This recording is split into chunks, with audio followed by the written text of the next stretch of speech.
হ্যারে রাম, 14 বছর বনে গিয়ে কি করবি? সত্যি বলবি আমাকে। ওখানে কি আবার নতুন সংসার করবি? না ছোট মা, সে এক গোপন কথা, কাউকে বলবে না তো? বলবো না রে রাম। বল। শিব দুর্গার বিয়েতে পুরোহিত ছিল ব্রহ্মা। দুর্গার রূপ দেখে ব্রহ্মার রতি খলসিত হয়ে পড়ে গেছিল বালির ওপর। 60,000 বালির গায়ে লেগেছিল। তারা জন্মগ্রহণ করেছে 60,000 বাল্য খিল্ল মুনি। আমি রামচন্দ্র অবতারে 14 বছর বনে থেকে ওই 60,000 মুনিদের উদ্ধার করব। বুঝে নেওয়া গেল? ঠিক আছে, তাই করব, কিন্তু কথা দিলাম কি 14 বছর পরে বন থেকে ফিরে প্রথম আমার কোলে এসে বসবি, কথা দিয়ে গেলাম।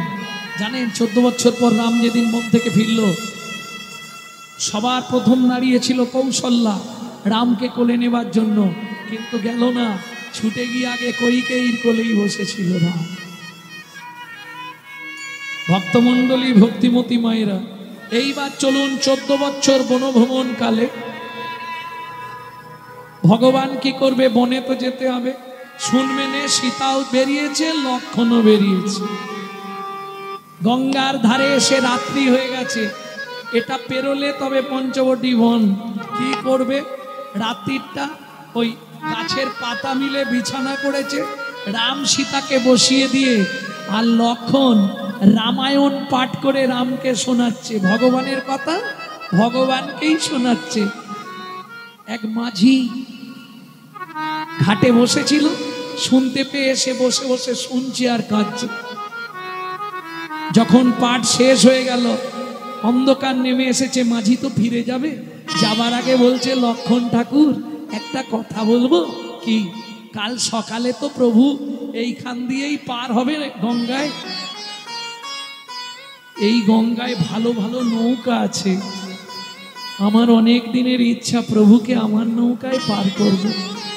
তুমি কিছু একটা ব্যবস্থা করে দাও, কাল যেন গঙ্গার ঘাটে আমার নৌকা ছাড়া আর কারো নৌকা না থাকে। লক্ষ্মণ বললে, ঠিক আছে, ব্যবস্থা হয়ে যাবে। পরের দিন সকালবেলা রাম লক্ষ্মণ সীতা বেরিয়ে এলেন গঙ্গার ধারে। কোনো নৌকা নেই।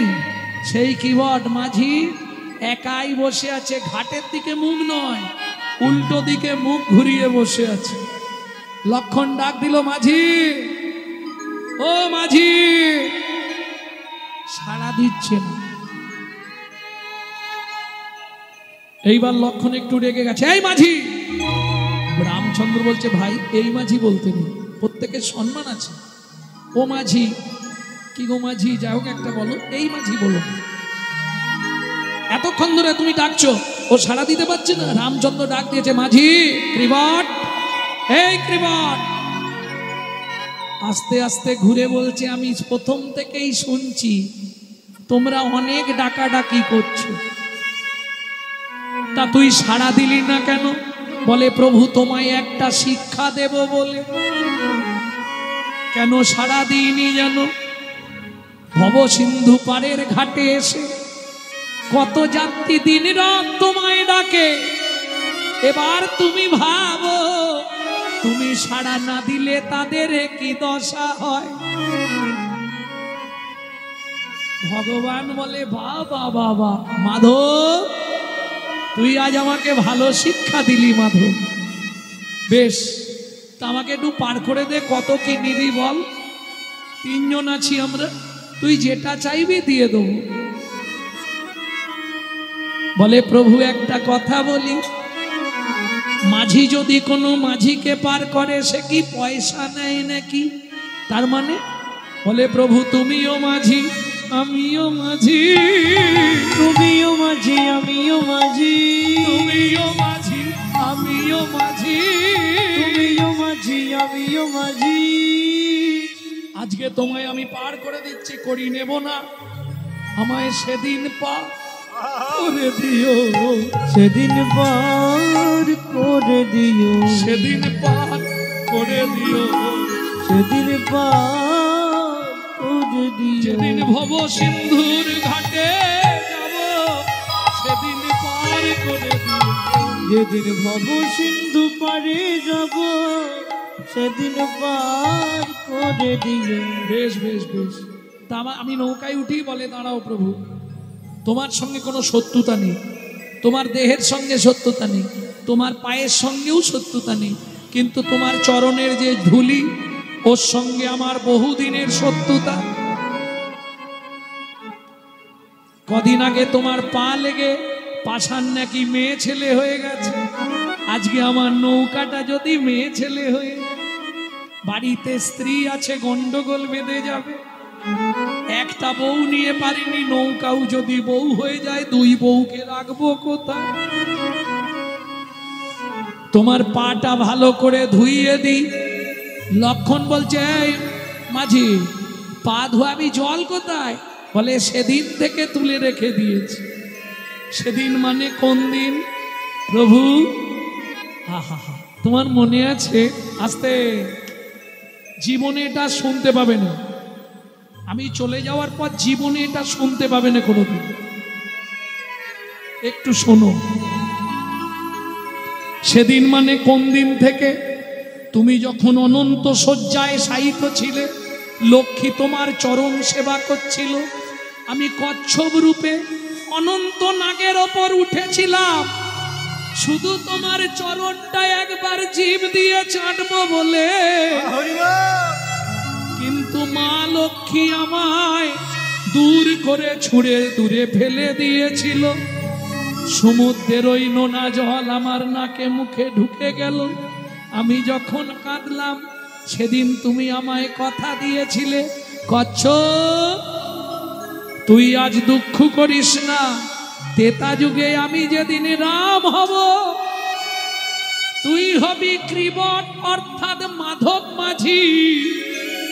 যেদিন আমি পারের ঘাটে যাব, সেদিন আমার চরণে যত ধুলা থাকবে, ও মাধব চোখের জলে ধুইয়ে দিবি, চোখের জলে ধুইয়ে দিবি, চোখের জলে ধুইয়ে দিবি, চোখের জলে ধুইয়ে দিবি। ওরে বাবা কথা দিলাম, চোখের জলে ধুইয়ে দিবি। মাধব তোরে কথা দিলাম, যেদিন তুই মাঝি হবি। ওরে কচ্ছপ হরি তোরে হরি হরি বল। তুই মাঝি হবি, ওরে কচ্ছপ তোরে কথা দিলাম, চোখের জলে ধুইয়ে দিবি। আজকে মাধব মাঝি চোখ থেকে ছটছট করে জল ফেলে রামের চরণটা ধোয়াচ্ছে। ঠিক আছে চলো, এইবার হয়ে গেছে, তোমায় পাজা কোলা করে নিয়ে গিয়ে বসিয়ে দিচ্ছি। পা নৌকায় তুলবে না, পাটা ঝুলি রাখবে। ওমা রামচন্দ্রের চরণের পরশ পেয়ে গঙ্গা এবার উথুলিছে, আর মাধব মাঝি নৌকা চালাতে শুরু করেছে। তরি চলে হেইয়া হেইয়া হেইয়া রে, তরি চলে হেইয়া হেইয়া হেইয়া রে, বলি এত দিনের মনের আশা পূরণ হইল, চলে হেইয়া হেইয়া হেইয়া রে। তরি চলে হেইয়া হেইয়া হেইয়া রে, বহুদিনের আশা ছিল নয়ন জলে সে ধুয়ালো, চলে হেইয়া হেইয়া হেইয়া রে, তরি চলে হেইয়া হেইয়া হেইয়া রে। এ মাথায় এরা বসেছে, আর মাধব তো সে মাথায়। চালাতে চালাতে দাঁড়িয়ে পড়েছে নৌকার ওপর কে? মাধব মাঝি। নৌকার ওপর দাঁড়িয়ে পা দিয়ে নৌকা দাপাচ্ছে, টলবল টলবল করছে। প্রভু রামচন্দ্র বলছে, ও মাধব এটা কি করছিস? বলে এটাও তোমার শিক্ষা দেবার জন্যে। সংসারের তরণী যখন টলমল করে, টলমল করে, সুখ আর দুঃখের জোয়ারে, সুগার দুঃখের জোয়ারে, তখন জীবের কি কষ্ট হয় ভেবে দেখো। এই শিক্ষাটা তোমায় দেব বলে মাধব ঘাট এসে গেছে, ঘাটে ভিড়িয়ে দে, আমরা নেমে যাই। বলে অত সহজে ঘাটে ভেড়াবো না। কেন? ঘাটে ঠেকলেই তুমি নেমে যাবে। এটা মুখে বলছে। রামচন্দ্র বলছে সত্যি কথা বল মাধব, ঘাটে কেন তরণী ভেড়াচ্ছিস না? বলে প্রভু তুমি ভাবো, জীবের যখন যাবার সময় হয়, জীবের যখন যাওয়ার সময় হয়, তাকে তুমি দিনের পর দিন কষ্ট দিতেই থাকো, কষ্ট দিতেই থাকো। তুমি কথা দাও যাবার আগে যে একবার ডাকবে, তাকে সরাসরি ঘাটে ভিড়াইয়ে দেবে, সরাসরি ঘাটে ভিড়াইয়ে দেবে, সরাসরি ঘাটে ভিড়াইয়ে দেবে, সরাসরি ঘাটে ভিড়াইয়ে দেবে। দাঁড়াও এখন নামবে না, আমি আগে নোঙরটা লাগাই, তারপর আস্তে আস্তে আমি নামিয়ে দেবো, তুমি পা দেবে না নৌকায়। হরি বল হরি বল। মাধব গিয়ে নোঙর লাগাতে গেছে, আর যেই নোঙর লাগাতে গেছে সীতা লক্ষণ নেমে গেছে। এইবার রামচন্দ্র আর ধৈর্য ধরে উঠে দাঁড়িয়ে হাঁটতে হাঁটতে চলে, যেই চলে গেছে মাধবের কাঠের নৌকা সোনার হয়ে গেছে। ভগবান যেই নেমেছে মাধব কাঁদছে, প্রভু সোনার নৌকা করে দিলে, মাধব তোর এই দুঃখ আমি দেখতে পাচ্ছি না রে, কাল থেকে সোনা বেচবি আর খাবি। মাধব মাঝি বলে দাঁড়াও নাঙরটা আগে খুলি, নাঙরটা খুলে দিয়ে নৌকায় নাঙর ফেলে দিয়ে নৌকা ঠেলে দিল গঙ্গার জলে। যেদিকে যাবি চলে যা, আমার ওই সোনাতে প্রয়োজন নাই। কি নিবি মাধব বল? বলে যেটা থেকে সোনা হলো সেটা একবার আমার হৃদয়ে ঠেকা, একবার আমার হৃদয়ে ঠেকা, একবার আমার হৃদয়ে ঠেকা, একবার আমার হৃদয়ে ঠেকা। আমার পাষাণ হৃদয়ে সোনা করো, একবার আমার হৃদয়ে ঠেকা, পাষাণ হৃদয় সোনার করো, আমি আর কিছু চাইব না গো, পাষাণ হৃদয় সোনার করো, আর কিছু চাই না রে। পাষাণ হৃদয় সোনার করো। হৃদয়ে ঠেকা। মাধব মাঝিকে কৃপা করে রামচন্দ্র এলেন মনে, সীতা লক্ষণকে রেখে এবার অন্বেষণ করছে সাধুদেব। ও মায়েরা, মুনিদের সাথে অন্বেষণ করতে করতে দুপুর বেলা গভীর জঙ্গলে রাম আটকে পড়েছে, কোথাও জল নেই। কেউ একটু জল দেবে? কেউ আছো? সেই সময় শবরী মায়ের ছোট্ট ছেলে গুহা ওই জ্বালানি কাঠ মাথায় করে জঙ্গল থেকে নিয়ে আসছে। আওয়াজ পেয়ে কাঠটা নাবিয়ে রেখে ছুটে গেছে। ও লোকটা, কাকে ডাকছো? কাউকে ডাকিনি, একটু জল পাওয়া যাবে? দেখ এখানে মরুভূমি, কোথাও জল নেই, তুমি জল পাবে না এখানে, একটু জল দিলে প্রাণটা বেঁচে যেত, খুব পিপাসা লেগেছে, একটু জল দেবে? আচ্ছা দাঁড়াও দেখছি। ছোট্ট ছেলের বুদ্ধি, কচু পাতা ছিঁড়েছে, কচু পাতা চেনেন তো, ওই কচু পাতাটা ছিঁড়ে চোখের নিচে ধরেছে, আর তর্জনী আঙুল দিয়ে চোখের মধ্যে ঘষা দিচ্ছে আর জল বার করছে। রামচরণ সুখ ভজমন রামচরণ সুখ দায়ী, जाको चरणन में पासन उतारो, जाको चरण में पाषाण उतारो, माधव तरनी शरण नारी, राम चरण सुख दाई। भजमन रामचरण सुख दायी, ভজ মন রামচরণ সুখ গায়। ও লোকটা, এই যে একটু জল পেয়েছি, খাবে? দাও দাও দাও। কচু পাতার জলটা নিয়ে রামচন্দ্র খেলে। হ্যাঁ রে খোকা, এই জলটায় এমন স্বাদ কেন? তোমায় তো মিথ্যে বলবো না, তোমায় সত্যিটাই বলছি, শোনো, এখানে কোথাও জল নেই, আমি চোখের জল বার করে তোমায় দিলাম। যেই বলেছে চোখের জল বার করে দিলাম, রামচন্দ্র ছুটে গিয়ে গুহাকে জড়িয়ে ধরলেন। আর যেই জড়িয়ে ধরেছে গুহক চিৎকার শুরু করেছে, ঠাকুর! সর্বনাশ হয়ে গেল। কি রে, তুমি আমায় ছুঁয়ে ফেললে? যা। কেন? আমি তো জাতিতে চণ্ডাল, তুমি তো ঠাকুর মানুষ, তোমার তো জাত মরে গেল। কে বলেছে? কেন পাড়ার লোকেরা বলে আমাদের ছুলে নাকি স্নান করতে হয়। শোন গুহা, শাস্ত্র কি বলে জানিস? চণ্ডাল হবি মুনির শ্রেষ্ঠ, হরি ভক্তি পড়ায় না। চণ্ডাল চণ্ডাল নয়, যদি হরি বলে ব্রাহ্মণ চণ্ডাল হয়, যদি অসৎ পথে চলে।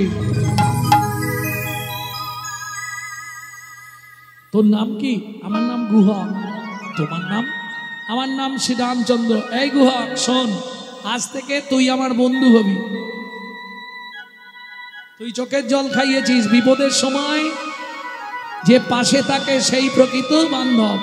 উৎসবে ব্যসনম চৈব দুর্ভিক্ষং রাষ্ট্র বিপ্লবে রাজোদ্ধারে শ্মশানে চ যতিষ্ঠ দিশা বান্ধবা পড়াক্সকে কার্যহন্তরং প্রত্যক্ষে প্রিয়বাদিনম যদনতো বাজেদ বন্ধু বিষ কুম্ভম পয়োমুখে শৈলে শৈলে নমানিকং মুক্তিকং ন গজে গজে সরোবর হি সর্বত্বা চন্দনং ন বনে বনে চিন্তিত কর্মং বচসান প্রকাশে উন্নোলবিত কার্যস্য যথা সিদ্ধি ন জয়তে কবাকস্য ভবেৎ বন্ধু সর্বস্বার্থ সমাহিত নিরুপাধি শহীদ নিত্বা হরের নামৈব কেবল।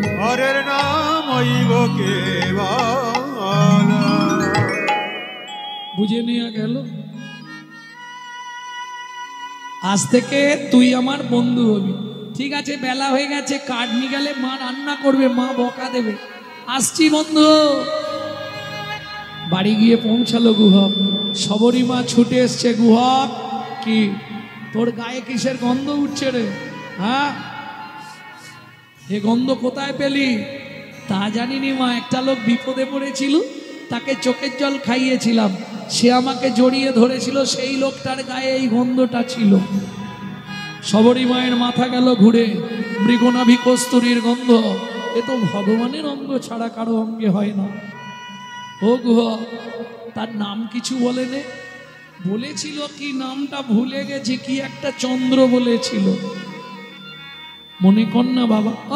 মনে পড়েছে, রামচন্দ্র। সবরী মা চমকে উঠল। কেন? সবরী মা হচ্ছে মতঙ্গ মুনির শিষ্য, যাদের আরাধ্য ভগবান হলো শ্রীরামচন্দ্র। প্রেম সে বলো ভগবান রামচন্দ্র কি। গুহক, কি মা? আমি মা হয়ে কোনোদিন তোকে কিছু তো চাইনি বাবা। তোর বন্ধুকে কালকে একবার আমাদের বাড়ি আনবি? তুমি যদি বলো আনতে পারবো, কিন্তু একটা দুটো মিথ্যে কথা বলতে হবে। মায়ের জন্যে বলবি, তবে যখন মিথ্যে বলবি কানে ধরে বলবি। কেন? কানে ধরে বললে কি হবে? কানে গুরুদেব আছে, গুরুদেবের কাছে ক্ষমা চেয়ে নিবি। কেমন? বেশ। পরের দিন গুহক খেলতে গেছে।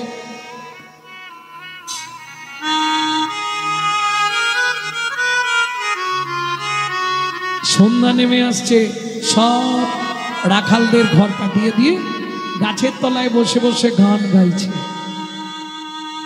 যে গানটি আপনাদের শোনাবো, এই গানটি আমার দাদুর দাদু গাইতেন, শশীভূষণ চক্রবর্তী। তারপরে গাইতেন দাদুর বাবা মাধব চক্রবর্তী। তারপরে গাইতেন দাদু যতীন্দ্রনাথ চক্রবর্তী। তারপরে গাইতেন বাবা কালীপদ চক্রবর্তী। এখন আমি গাইছি গৌরাঙ্গ সুন্দর চক্রবর্তী। সবাই আশীর্বাদ করবেন। আমার পরবর্তী জেনারেশন তৈরি হচ্ছে, আমারই পিছনে আমারই একমাত্র সম্পদ গৌরব কৃষ্ণ চক্রবর্তী। তাই গৌর হরি বল।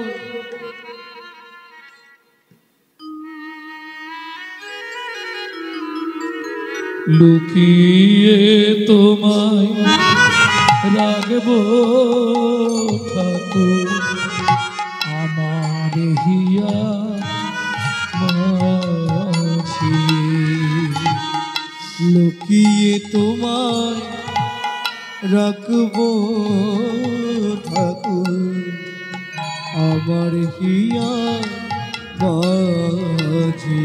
আমি মনে মনে তোমার পূজা, আমি মনে মনে তোমার পূজা করব সকাল সাজে।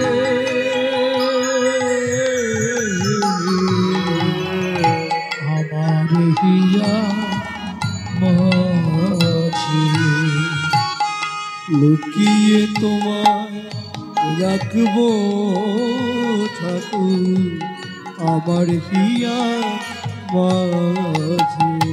গিয়ে তোমায় রাখবো ঠাকুর আমার হিয়ার মাঝি। আমার জীবনে এই গানটাই আমার শেষ শেখা আমার মায়ের কাছ থেকে। এই গান শেখানোর কদিন পরেই মা চলে গেল।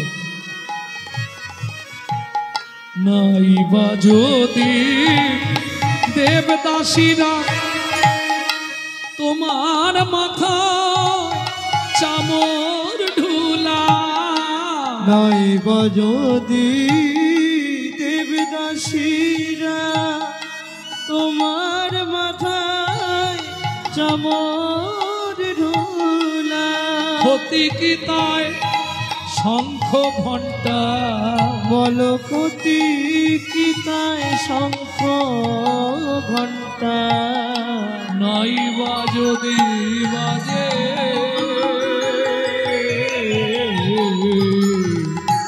আমার হিয়া মাঝি লুকিয়ে তোমায় রাখবো ঠাকুর আমার হিয়ার মাঝি। লুকিয়ে তোমায় রাখবো ঠাকুর আমার হিয়ার মাঝি। রামচন্দ্র ফিরছে, কিরে গুহা এত সন্ধে নেমে এলো, তুই বসে আছিস? ঠাকুর পায়ে লেগেছে, বাড়ি যেতে পারছি না। কানে কিন্তু হাত দিয়ে দিয়েছে, মা বলেছে কানে ধরে বল। পায়ে লেগে গেছে, বাড়ি ফিরতে পারছি না। ভগবান বলে আমি দিয়ে আসবো, তাহলে তো ভালোই হয়। বেশ, তাহলে চল তোকে কাঁধে করে দিয়ে আসি। যেই গুহক বলেছে ভালো হয় কেন, তুমি গেলেই মাকে ডেকে তোমাকে দেখিয়ে দেবো। ভগবান বলছে আমারও খুব ভালো হয়। কেন? মনে মনে বলছে গুহক রে, গুহক রে, সেদিন তুই আমাকে তোর চোখের জল খাইয়েছিস, চোখের জল খাইয়েছি। আজকে যদি ছলে বলে কলে কৌশলে একবার তোকে কাঁধে তুলতে পারি, কাঁধে তুলতে পারি, তোর রাঙা চরণ দুটো বুকে ধরবো, আর সেদিনের ঋণটা আমি নয়ন জল দিয়ে শোধ করে দেব। তাহলে সেদিনের ঋণটা শোধ হয়ে যাবে। কি উঠবো কি করে? পিঠে পা দিয়ে ওঠ। না না, আমি গাছের ডালে বসছি, তুমি ওই তলায় গিয়ে দাঁড়াও, আমি টুক করে তোমার কাঁধে বসে উঠবো। হ্যাঁ রে গুহা, গাছে উঠবি কি করে? বলে গাছে উঠা যাবে, হেঁটে বাড়ি যাওয়া যাবে না। ও বুঝেছি, ঠিক আছে। যেই উঠেছে গাছে, রামচন্দ্র গিয়ে বসেছে। এইবার ভগবান রামচন্দ্র ভক্তকে বসিয়েছে, ভক্ত মাথাটা ধরেছে আর ভগবান ভক্তের চরণটা ধরেছে। একটুখানি গিয়ে গুহক বলছে আমাকে নামিয়ে দাও। কেন রে? তুমি আমাকে বইতে পারছো না। কি করে বুঝলি? ও মা, তোমার চোখ থেকে টপ টপ করে জল পড়ছে। ভগবান মনে মনে বলছে গুহক রে, এবার ভেবে দেখ, সেদিন তুই আমাকে তোর চোখের জল খাইয়েছিস, আমি চোখের জল দিয়ে ঋণ শোধ করিলাম। আমি চোখের জলে দিয়ে ঋণ শোধ করিলাম। এটা মনে বলছে, মুখে নয়। মুখে কি বলছে জানেন? ও গুহা, তুই সত্যি বলছিস চোখের জল পড়ছে, কিন্তু তোকে বইবার জন্য নয়। ও ঠাকুর, বলো চোখ থেকে জল পড়ছে কেন? বুঝতে পারলাম না, ভেঙে বলবো। জো পারবি ধরে সদা, যে সকাল থেকে সন্ধে পর্যন্ত শুধু পরের মেরে খায়, তার দান করে কি আর না করে। বুঝে নিয়ে গেল। সকাল থেকে সন্ধে অব্দি লোকের পিছনে মাছ দেবো, আর সন্ধেবেলা হরিনাম করবো, কি লাভ হবে? সাধন ভজন করার আগে মনটাকে ঠিক করতে হবে। সাধন ভজন করার আগে মনটাকে তুই কর না খাঁটি, পূজা পার্বণ যা করিস তুই সবই যে তোর পাবে মাটি। সাধন ভোজন করার আগে মনটাকে তুই করে না কাটি, পূজা পার্বণ যা করিস তুই সবই যে তোর হবে মাটি। গঙ্গা জলে গঙ্গা পূজা, ও মাইরা সব পুজোয় গঙ্গা জল লাগে, লাগে না? যে পুজো করবেন গঙ্গা জল দিতেই হবে। শুধু একজন ব্যক্তি বলুন গঙ্গা পুজোয় কোন জল দিয়ে হবে?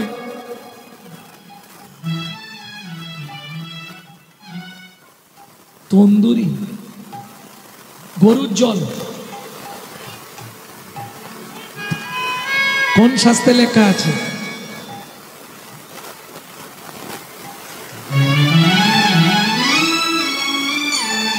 গঙ্গা জলে গঙ্গা পূজা, না হয় দেনারে তার চোখের জল, তার সঙ্গে সঁপে দেনা জীবনের এই কর্মফল। সাধন ভোজন করার আগে মনটাকে তুই করে না কাটি, পূজা পার্বণ যা করিস তুই সবই যে তোর হবে মাটি। মন ভালো নয়, তীর্থ করে মিছামিছি খেটে মরে। তাহলে জো পরবি ধরে সদা সো বহু তীরথ জ্ঞান, জো পরোদ্ধার হরে সদা, যে সর্বদা পরোদ্ধারে রত তার তীর্থযাত্রা করেই কি আর না করেই কি। শেষ কথাটা মায়েদের জন্য বলছি, জো মুহু মে পরচা কলি, পরের চর্চা, পরের হিংসা, পরের নিন্দা করি, সেই মুখে হরিনাম করেই কি আর না করি।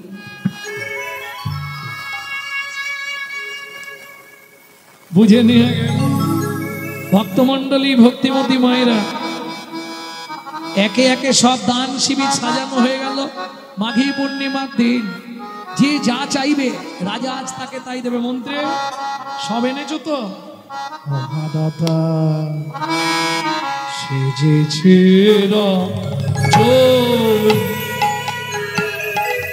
বুঝে প্রজারে মগদাতা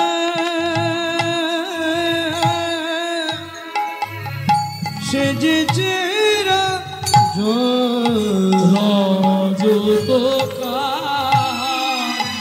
চনমণি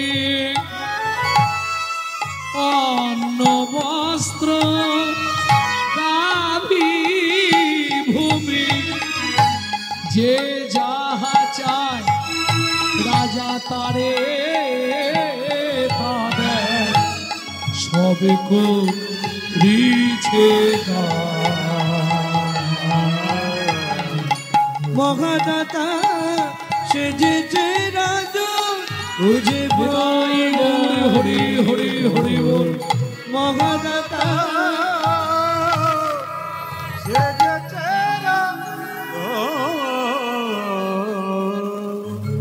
বলো রামলাল তুমি কি নেবে? ওকে 2 বস্তা সোনা দিয়ে দাও। মন্ত্রে তুমি কি নেবে? ভগবানের মন্দির করবে, ওকে 2 বস্তা মোহর দিয়ে দাও। তোমার কি চাই? আপনার হাতির দাঁতের পালঙ্কটা দেবেন। বেশ, আমার হাতির দাঁতের পালঙ্কটা ওকে দিয়ে দাও, ঘুমাবে। তুমি কি নেবে? বস্ত্র দেবেন রাজমশাই। ওকে 2 গাড়ি বস্ত্র দাও। তোমার কি চাই? হ্যাঁ, 10 বিঘে জমি আর কি হালের গরু, মানে শেষ লাইফটা হাল করে। মন্ত্রী আমার সব থেকে ভালো জমিটা ওকে দিয়ে দাও। ভক্তমণ্ডলী, ভক্তিমতী মায়েরা, মন্ত্রী গেল ঘোড়ায়, প্রজা যাচ্ছে তো পায়ে হেঁটে। জমির ধারে নিয়ে গিয়ে হাতে একটা শুলো দিয়ে দিয়েছে, নাও তোমার যতটা দরকার জমিদার বলে দিয়েছে। আর শাস্ত্র বলে লোভে পাপ, 5 বিঘে 10 বিঘে 15 বিঘে হয়ে গেল। মন্ত্রী বলছে, প্রজা বলছে তোমার কি? রাজা তো বলেছে যতটা খুশি নেব। 20 বিঘে 25 বিঘে 30 বিঘে। আবার মন্ত্রী বলছে, আরে আর যেওনি ভাই, রোদের সময়। শুনলনি? আরো 5 বিঘে 35 বিঘের মাথায় গিয়ে পাটি মুখ থুবড়ে পড়েছে। ও ভাই, শুলো পোতো, আর কে পুঁতবে? হরিনাম হয়ে গেছে। শুলো হাতে ধরে নিয়ে এই পাটি একবারে যা মুখ থুবড়ে পড়েছে, ব্যাস শেষ। মন্ত্রী ফিরে এলো। রাজা চন্দ্রকান্ত জিজ্ঞেস করলো, মন্ত্রী আমার ওই প্রজাটাকে ভালো জমিটা দিয়েছো তো? বলে, মহারাজ কি আমি কি দেবো? তার ইচ্ছা ছিল 35 বিঘে, পেল মাত্র 3.5 হাত। পরের জায়গা পরের জমি ঘর বানাইয়া আমি রই, আমি তো এই জমির ও দয়াল রে, আমি তো এই জমির মালিক না, ও বিধি রে, আমি তো এই জমির মালিক না। প্রথম যেদিন ভবে এলাম, তুমি দিলে নতুন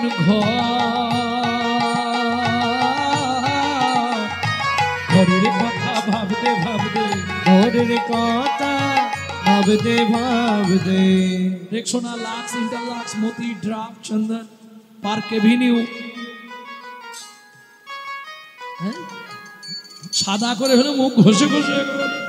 হ্যাঁ, ঘরের কদর হচ্ছে আর ভেতর ঝরঝরে হয়ে যাচ্ছে। ঘরের কথা ভাবতে ভাবতে, ঘরের কথা ভাবতে ভাবতে তোমায় করলাম পর। আচ্ছা, এই ঘরটা তো তোমার নিজের ঘর, তাহলে বলো তোমার ঘরের দরজা কবে খুলেছিল?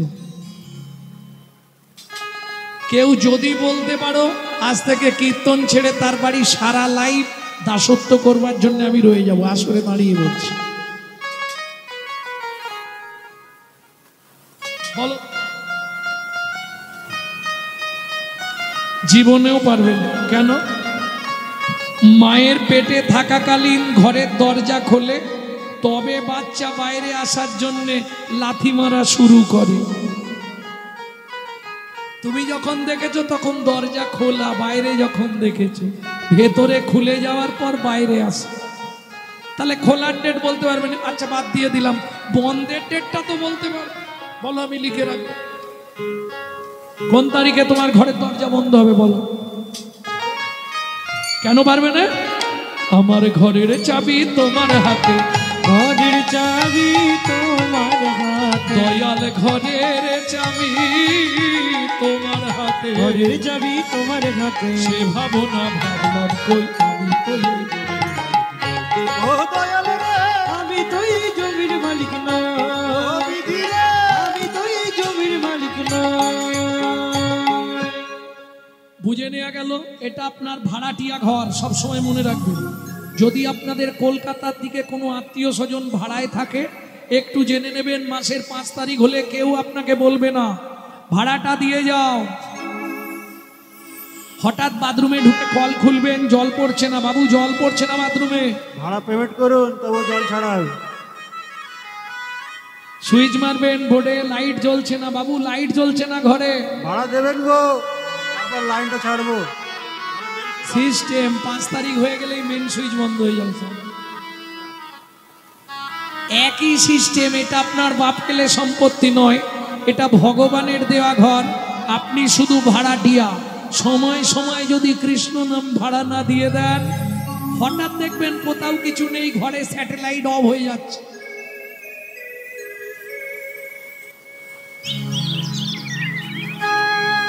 কোথাও কিছু নেই, বাথরুমের জল বন্ধ, কিডনি ড্যামেজ, পেট ফুলে জয় ঢাক। সিস্টেমে কি সময় থাকতে ভাড়া দাও, ঘর চলবে, নালে ঘরের অকেজো করে দিও। প্রেম সে বললো চৈতন্য মহাপ্রভু কি জয়। বুঝে নেওয়া গেল মন্ত্রে। তাহলে সবাই দান পেয়েছে তো? এবার আমি দানব্রত যজ্ঞ শেষ করবার আগে একবার জিজ্ঞেস করে নিচ্ছি, কি গো কেউ দান নিতে বাকি আছো? আমি আছি গো রাজো, আমি আছি গো।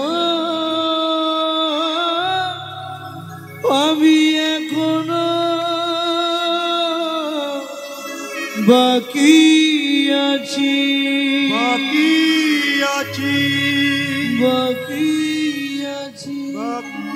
কোথায় তুমি? তোমাকে তো দেখতে পাচ্ছি না। আসছি মহারাজ।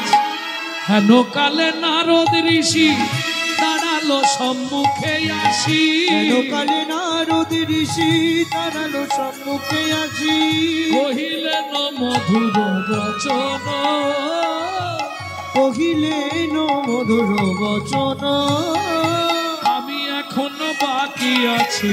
আমি এখনো বাকি ও রাজা, আছি, আমি এখনো বাকি আছি। আমি এখনো বাকি আছি। তুমি আমায় দান করো রাজা, আমি এখনো বাকি আছি। আমায় করো রাজা, আমি এখনো বাকি আছি। তুমি আমায় দান করো রাজা, দান গ্রহণের অভিলাষী। আমায় দান করো রাজা, আমায় দান করো রাজা, এখনো বাকি আছি। আমি এখনো বাকি আছি। ভক্তমণ্ডলী, ভক্তিমতী মায়েরা, নারদ মুনিকে দেখেই রাজা ক্রোধে অগ্নি প্রজ্বলিত। দূর হয়ে যা সম্মুখ হতে পেশনির কুমার। পেশনির কুমার রাজা চন্দ্রকান্তে দান মাগো, কি সাধ্য তোমার? কি সাধো তোমার। শুনুন মহারাজ, আপনার মন্ত্রী ঢাঁটরা দিয়েছিল বলে আমি এসেছি, না হলে আমি আসতাম না। আপনি যদি দান না দেন ভালো মুখে বলে দেবেন, আমি চলে যাব। আমি পেশনির কুমার, আমি দাসীর পুত্র, আমার জন্মকর্মের ঠিক নেই। শুনুন মহারাজ, সারাদিন ধরে যে দানব্রত যজ্ঞ করলেন, 80 মণ দুধে 1 ফোঁটা গোচনা ফেলে দিলেন, সব পাপে পরিণত হয়ে যাবে। মন্ত্রে, ওর এত বড় স্পর্ধা, ও রাজা চন্দ্রকান্তের মুখের সামনে দাঁড়িয়ে এইভাবে কথা বলছে, ওকে ঘাড় ধাক্কা দিয়ে বের করে দাও। দাঁড়ান মহারাজ, আমি শুনেছিলাম আপনি নাকি ধার্মিক রাজা, কিন্তু এসে যা দেখলাম, যে ব্যবহার আপনি আমার সঙ্গে করলেন, শুনে রাখুন, স্বাস্থ্য যদি সত্যি হয়, বৈষ্ণবেতে হয় যদি ক্ষুদ্র অপরাধ, ক্ষুদ্র ক্ষুদ্র অপরাধ, মহা মহাভজনে উড়ি যায় বা। পড়ি যাইবা।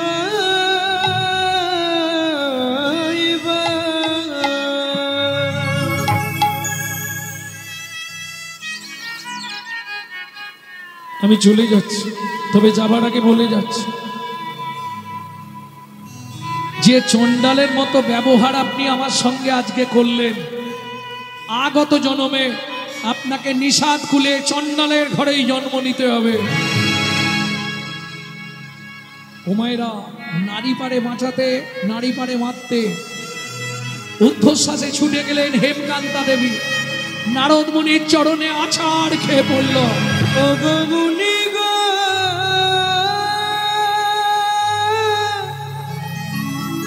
এ কি অভিশাপ তুমি দিলে, ক্ষমা করো। না জেনে না বুঝে আমার স্বামী তোমার চরণে কঠিন অপরাধ করেছে। তুমি তো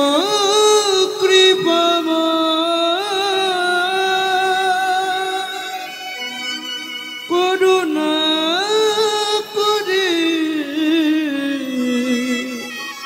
এই অভাগীরে কৃপা করো।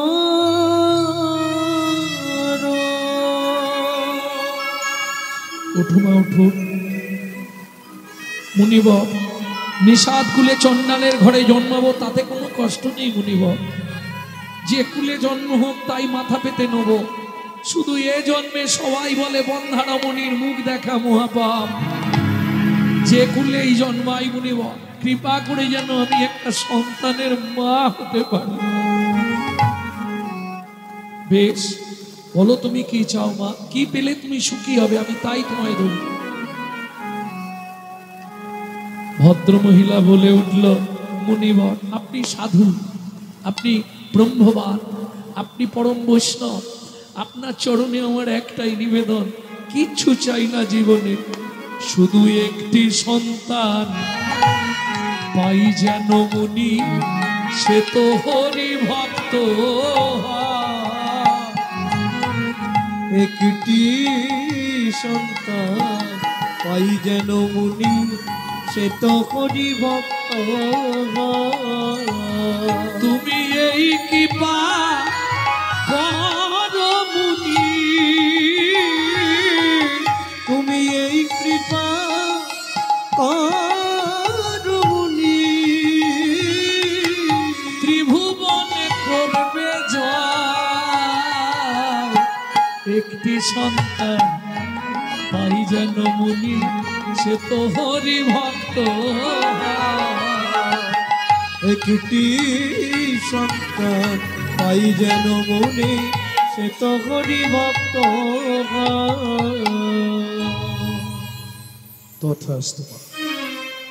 ভগবান তোমাদের মনের ইচ্ছা পূর্ণ করবে, তুমি সন্তানের মা হবে, তার দ্বারাই তোমার ভগবত দর্শন হয়ে যাবে, আমি আশীর্বাদ করলাম। এত বলি নারদ মুনি করিল গমন, রাজা রানী হইল দোহা, একতে মর একত্রে মর। ও মায়েরা, কোন ব্রত করলে স্বামী স্ত্রী 7 জন্ম একসঙ্গে থাকা যাবে?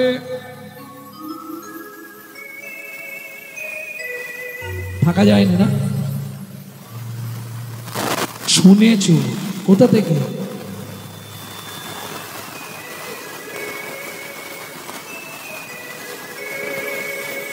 বিগত মাসখানেক আগে এটা বার করেছি আমি সবার প্রথম, ওই জন্য গ্রন্থের নাম বলবি, যেই বলবে তাকে জিজ্ঞেস করবেন কোন গ্রন্থে লেখা আছে।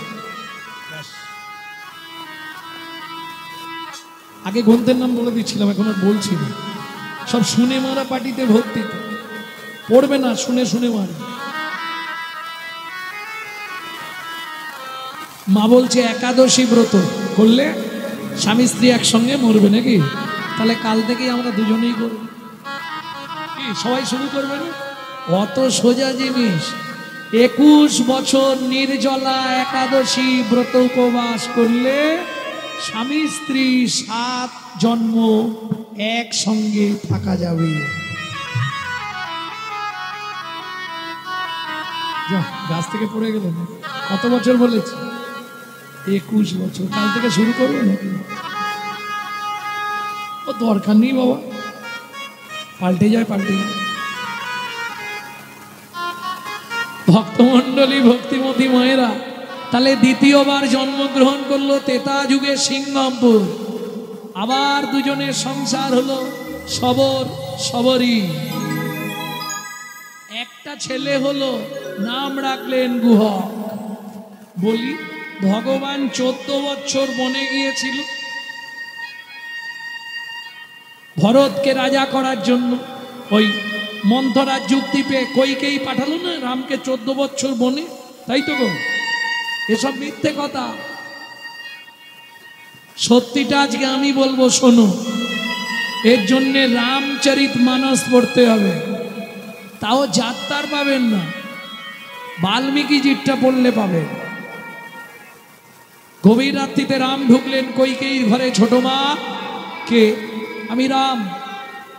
ছোট মা কালকে আমার পায়ে বেড়ি পড়ে যাবে, বাবা রাজ্যের দায়িত্ব দিয়ে দিবে, রাজ্য অভিষেক হয়ে গেলে আমাকে রাজা করবে, মানে সব দায়িত্ব আমার, তুমি আমার একটা উপকার করে দাও। কি? তুমি বলবে রাম রাজা হবে না, আমার ছেলে ভরত রাজা হবে না।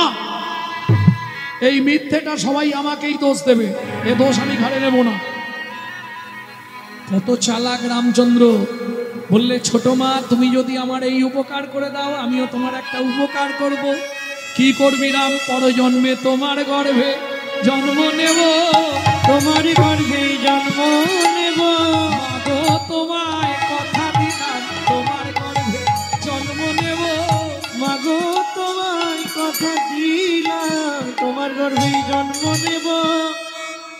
বুঝে নেওয়া গেল।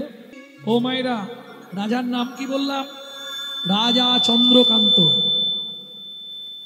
যার স্ত্রীর নাম ছিল হেমকান্তা দেবী।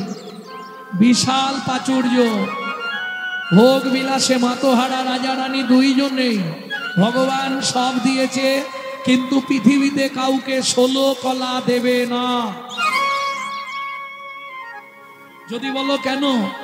একটা কাক গাছের ডালে চোখ বুজিয়ে বসে আছে, হঠাৎ ভোরের বেলা শুনতে পেল কোকিলের কণ্ঠ। আহ, কি সুন্দর গান গাইছে গো। উড়ে গেল কোকিলের কাছে, কোকিল ভাই তোমার কণ্ঠটা কত সুন্দর। বলে সুন্দর হলে কি হবে, আমার রূপ নেই। ওই কণ্ঠই দিয়েছে, রূপ দেয়নি। আমার থেকে সুন্দর যদি কাউকে দেখতে হয়, জলাশয়ের ধালে গিয়ে বককে একবার দর্শন করো, দুধের মতো সাদা ধপধপে, পবিত্র তার প্রতি চিহ্ন নিয়ে বসে আছে। কাক গেল বকের কাছে, বক ভাই তোমাকে কি সুন্দর দেখতে। বলে আমার কণ্ঠ নাই। কাক মনে মনে ভাবছে শুধু আমার রূপও নাই, কণ্ঠ নাই, কিছুই নেই। শোনো, রূপবতী যদি দেখতে হয় একবার বৃন্দাবনে চলে যাও, ময়ূরকে গিয়ে দেখো। কাক চলে গেল বৃন্দাবনে, ময়ূরকে দর্শন করে বললে ময়ূর সত্যি তোমার রূপ। বলে ভাই আর বলোনি, এই রূপটাই আমার জীবনের কাল। বলে তার মানে? রাস্তায় বেরোতে পারিনি, বেরোলেই আমাকে ধরে নিয়ে চলে। বুঝে নেওয়া গেল? কারণ রূপ দেখে ভুলে গেলে হবে না। কেন? শিমুলেরও ফুল দেখিতে লাল, শিমুলের ফুল দেখিতে লাল, মনে করি তাতে আছে কি মান, মনে করি তাতে আছে কি মান। পাবড়ি ছাড়াইয়ে যখন দেখি, পাবড়ি ছানায় যখন দেখি, মধু নাই শুধু তুলো রে, মধু নাই শুধু তুলো রে। এটা জেনে রেখো, কালোর দাম সবসময় বেশি। বাজারে কালোর দাম না, ভুল বলছি, এখন ফর্সার দাম বেশি নাকি? কার দাম বেশি, ফর্সা না কালো? ফর্সার দাম বেশি, ঠাকুমা বলে দিচ্ছি। কিন্তু মজাটা কোথায় জানো? হ্যাঁ, কালো বিধাতার সৃষ্টি, কালো কোকিলের সুর মিষ্টি, বৃষ্টি হয় না কালো মেঘ বিনে, বৃষ্টি হয় না কালো মেঘ বিনে। যার চোখের তারা কালো নয় রে সখী, কালো নয় রে সখী, তারে যে কয় বিড়াল চোখী, বিরাট সখী। ভাই বোনেরা যেন গালাগালি দিও না গো। রূপ থাকিলে সুখ থাকে না মনে, সুখ থাকে না মনে। কালো শ্রী যমুনার জল সর্বলোকে খায়, সর্বলোকে খায়, কালো মেঘে বৃষ্টি হলে পৃথিবী জুড়ায়, পৃথিবী জোড়া। কালো কালো যত যুবতী তাদের থাকে মুখের জ্যোতি চিরদিন একভাবে রয়। অর্থাৎ ওদের মুখ পাকে না, ফর্সাগুলোর তা থাকে না, ফর্সাগুলোর বয়স হলে বদন বিগড়ে যায়, বদন বিগড়ে যায়। ফর্সার আদর করে লোকে, কালো কি পথে পড়ে থাকে বিচার করিয়া দেখো, কালোর আদর বেশি, কালোর আদর বেশি। যে জানে সে গুণ গায়, গুণ গায়, সোনার গয়না মানায় কালো গায়, কালো গায়। কালো মেয়ে যেন মুক্ত কেশি, যেন মুক্ত কেশি। প্রেম সে বলো চৈতন্য মহাপ্রভু কি। তাহলে চর্চা করলেই শোনে ভাবা যাবে কেমন কি হবে। এত অর্থ, এত প্রাচুর্য ভগবান সব দিয়েছে, একটা জিনিস দেয়নি কি? সন্তান তো নেই। এত রাজ অট্টালিকা সব কে ভোগ করবে? কি করতে চাইছো তুমি হেমকান্তা? আমি ঠিক করেছি, প্রজারাই তো আমার ছেলের মতো। আগামী মাঘী পূর্ণিমা তিথিতে আমি নর্মদা নদীর তীরে করব দানব্রত যজ্ঞ।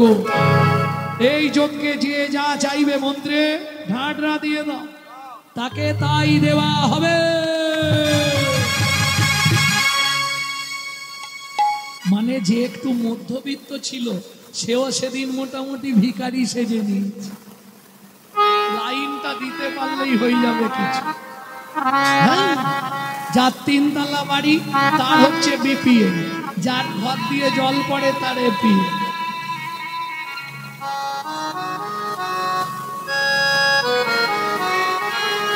নিতাই গৌর হরি। আমার পাড়ায় আছে আমি দেখি তো, অন্যের কথা আমি আমার পাড়ার কথা বলি। ভক্তমণ্ডলী ভক্তিমতী মায়ের দেখতে দেখতে দিন চলে যায়, মাস যায়, মাঘী পূর্ণিমা তিথি এসে গেল, রাজা মন্ত্রী কথা হয়ে গেল, শিবির তৈরি হলো, দান ছত্র। দান শুধু করলেই হবে না, जो परवी धरे सदा सो बहुदान कियान किया, जो परोदार हरे सदा सो बहुतिरात ज्ञान किया, जो महू में परचा कली सो महू में हरि नाम लिया लिया। শুনবি গুহ, যেদিন ভিগুমুনি আমার বুকে লাথি মেরেছিল, ভিগুমুনির চরণটা চেপে ধরে বলেছিলাম, ভিগুমুনি গো, ভিগুমুনি গো, তুমি আমায় আশীর্বাদ করো, শুধু এক জন্মে নয়, প্রতি জন্মে যেন একবার করে ভক্তের চরণ পাই। ও গুহক, রামচন্দ্র অবতারে ভেবেছিলাম আর বুঝি চরণ পাওয়া হবে না, আর বুঝি চরণ পাওয়া হবে না। আজকে তোর চরণটা বুকে চেপে ধরে আমার ইহ জনম ধন্য হলো, ইহ জনম ধন্য হলো, ভক্ত চরণ ধুলি পেয়ে ইহ জনম ধন্য হলো, ভক্ত চরণ ধুলি পেয়ে ইহ জনম ধন্য হলো। এমনি করে চরণ দিবি, তুই এমনি করে চরণ দিবি, শুধু এ জন্মে নয়, জন্মে জন্মে এমনি করে চরণ দেবে, শুধু এ জন্মে নয়, জন্মে জন্মে এমনি করে চরণ দিবি। কি হয়েছে? শুধু এ জন্মে না, প্রতি জন্মে এমনি করে চরণ দিবি। কই রে, কতটা এখনো এসে গেছি মা। সবরী মা দূর থেকে দেখলেন, গুহক কাঁধ থেকে নেমে পড়লো। সবরী মা বললে, প্রভু যেহেতু কৃপা করে এসেছো, একটু ভেতরে চলো, কারণ অতিথি দ্বার থেকে যদি ফিরে যায় অমঙ্গল হয়ে যায়। তবে তোমার ভয় নেই, জাতিতে চণ্ডাল মোরা অন্ন নাহি দেব, অন্ন নাহি দেব, পাকা মিষ্টি ফল আছে, একটা ভোজন করাইব, একটা ভোজন করাইব। রামচন্দ্র বলল, হবে না মা, আমার পিতার আদেশ। রাম কারো ঘরে না যাইবা, কিছু না খাইবা, 14 বছর মনে মনে ভ্রমণ করিবা। তবে শোনো সবরী মা, তোমার ফল খাওয়ানোর যখন এত ইচ্ছা, আগত দাপর যুগে আমি ব্রজেন্দ্র নন্দন হব, তুমি জন্ম নেবে মথুরার যমদা নগরে, এখানে বৃন্দাবনে ফল বেচতে আসবে, আমি কথা দিলাম সেদিন ফল চেয়ে খাবো, সেদিন ফল চেয়ে খাবো, সেদিন ফল চেয়ে খাবো, সেদিন ফল চেয়ে খাবো। ভক্তমণ্ডলী ভক্তিমতী মায়েরা, যমদা নগরে কিরাত কিরিতানি বেদ আর বেধিনী, বেদ অন্ধ হয়ে গেল, ওই বেধিনী মথুরার বাগান থেকে ফল পাড়ে আর বৃন্দাবনে বেচতে আসে। তোরা কি ফল নিবি রে, এলাম ফল বিকিতে, রাতে ফল নিবি রে, এলাম ফল বিকিতে, ফল নিবি রে, এলাম ফল বিকিতে। আমার ভয়, আমার ভয়, আমার বলে একবার খেলে অমর হবে সে। ফল নিবি রে, এলাম ফল বিকিতে, তোরা কি ফল নিবি রে, এলাম ফল বিকিতে। ফলে লেহ, ফলে লেহ, তাকে পূর্ণ পূর্ণ সে ফল লেও, ফল লেও, তাকে পুনো পুনো সে হো। ফলে লেহ, ফলে লেহ, তাকে পূর্ণ পূর্ণ সে ফল লেও, তাকে পুনো পুনো সে হো। আমার বল, আমার বল একবার খেলে অমর হবে সে। ফল নিবি গো, এলাম ফল বিকিতে, তোরা কি ফল নিবি গো, এলাম ফল বিকিতে। শুনি কৃষ্ণ কৌতূহলী ধান্য লইয়া এক অঞ্জলি, শুনি কৃষ্ণ কৌতূহলী ধন্য লইয়া এক অঞ্জলি, শুনে কৃষ্ণ কৌতূহলী ধান লইয়া এক অঞ্জলি। কর হইতে পড়িতে পড়িতে, কর হইতে পড়িতে পড়িতে, কর হইতে পড়িতে পড়িতে, অবশেষে ছটি ছিল ফলহারিণীর ঝাঁকায় দিল, অবশেষে ছটি ছিল ফলহারিণীর ঝাঁকাই দিল। হাতে পাতে মনের হরিষে ফল নিয়ে ভগবান চললেন এদিকে ডালা হইল রতনে পূরিত, ফল হান্ডি বিস্ময়োচিত, ফলের ওই ঝাঁকা মুনি মাণিক্য রত্নধন ভর্তি হয়ে গেল। সেগুলো যমুনার জলে ফেলে দিয়ে আছাড় খেয়ে পড়লেন ভগবানের চরণে। তবে তারে দেখাইলাই আপন স্বরূপ, আপন স্বরূপ, তবে তারে দেখাইলাই আপন স্বরূপ। তবে তারে দেখাইলাই আপন স্বরূপ। রসরাজ মহাভাব হয় দুই রূপ, রসরাজ মহাভাব হয় দুই রূপ, রসরাজ মহাভাব হয় দুই রূপ। ভক্ত শনে ভগবানের মিলন হইল, ভগবানে ভগবানের মিলন হইল, ভগবানের মিলন হইল, ভগবানের মিলন হইল। ভক্তগণ প্রেমানন্দে হরি হরি বল। প্রেমানন্দে হরি হরি বল, ভক্তগণ প্রেমানন্দে হরি হরি বল। বুঝলিলা গৌরী লীলা ভাবে সম্মিলন, রাম ললিতা জয় শ্রী রাধা রমন। রাম ললিতা জয় শ্রী রাধা রমন। উলুধ্বনি জয়ধ্বনি ধরিল ভুবন, উলুধ্বনি জয়ধ্বনি ভরিল ভুবন। স্বর্গ হইতে দেবে করে পুষ্প বরিশন, স্বর্গ হইতে দেবে করে পুষ্প বরিশান। উলুধ্বনি জয়ধ্বনি ভরিল ভুবন, উলুধ্বনি জয়ধ্বনি ভরিল ভুবন। মধুর মধুর আনন্দেতে ভরল বৃন্দাবন।